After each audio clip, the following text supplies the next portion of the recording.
সিরিয়ার রাজধানী দামেস্ক দখল করে মুক্ত ঘোষণা করেছেন বিদ্রোহীরা।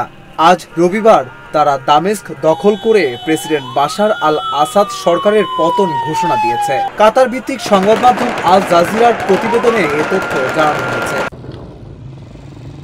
বিদ্রোহীরা এক বিবৃতিতে বলেছে, অত্যাচারী বাশার আল আসাদ পালিয়ে গেছেন। আমরা দামেস্কে অত্যাচারী বাশার আল আসাদের হাত থেকে মুক্ত ঘোষণা করছি। এদিকে কাতার ভিত্তিক সংবাদ মাধ্যম আল জাজিরার প্রতিবেদনে বলা হয়, সিরিয়ার বিদ্রোহী যোদ্ধারা দামেস্কে ঢুকে পড়েছে। শহরটির বিভিন্ন জায়গায় গোলাগুলির শব্দও পাওয়া যাচ্ছে।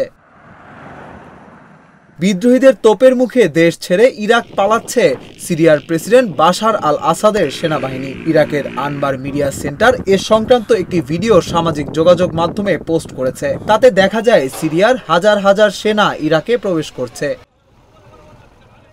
আরেকটি ভিডিওতে দেখা যায় সিরিয়ার সেনাদের খাবার দিচ্ছে ইরাকি জনগণ।